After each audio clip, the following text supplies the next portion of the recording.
ஆஸ்ட்ரோவித் மணிநேயர்களுக்கு என்னோடய வணக்கங்கள். இன்றைக்கி நம்ம என்ன டாபிக் பார்க்க போகிறோம் அப்படின்னா, திருமணம் தடைகள். திருமணம் தாமதமாக நடக்கிறது, திருமணம் ஆனதுக்கு பிறகு வரும் பிரிவுகள், வேதனைகள், மன வருத்தங்கள், குழப்பங்கள், சந்தேகங்கள் இதெல்லாம் ஏன் நடக்குது அப்படின்றத தான் பார்க்க போகிறோம். இதுக்கு காரணமான கிரகங்கள் என்னன்றதையும் பார்க்க போகிறோம். இதுக்கு காரணமான கிரகங்கள் என்னென்னு பார்த்தீங்கன்னா, ஒன்று சுக்கிரன், இன்னொன்று செவ்வாய். சுக்கிரன் பார்த்திங்கன்னா ஆண் ஜாதகமாக இருக்கட்டும், பெண் ஜாதகமாக இருக்கட்டும், அதில் வந்து சுக்கிரன் பலம் அடைந்தால் அவங்களுக்கு வந்து அவ்வளோ சீக்கிரம் கல்யாணம் நடக்கிறது இல்லை.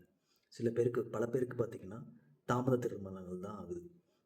அப்படியே சில பேர்த்துக்கு பார்த்திங்கனாலும் சீக்கிரம் கல்யாணம் பண்ண ட்ரை பண்ணாங்களா சில பிரச்சனைகளும் அவங்க வந்து சந்திக்கிறாங்க. இது செவ்வாய் பார்த்திங்கன்னா பெண்கள் செவ்வாய் பலமாக இருக்கும்போது அவங்களுக்கு கல்யாணம் ஆனதுக்கப்புறம் மன வருத்தங்கள், சண்டைகள், பிரிவுகள் இதெல்லாம் நடக்கிறதுக்கு காரணமும் செவ்வாய். அதே மாதிரி சுக்கிரன் பார்த்திங்கன்னா ஆண்கள் ஜாதகத்தில் பலமடையும் போது அவங்களுக்கும் சில பிரச்சனைகள், சண்டைகள், மனைவியால் தொல்லைகள் இதெல்லாம் வந்தடையுது.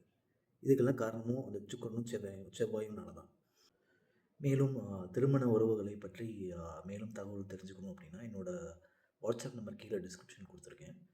கன்சல்டேஷனுக்கு அப்பாயின்மெண்ட் புக் பண்ணிவிட்டு வாங்க. Thank you so much.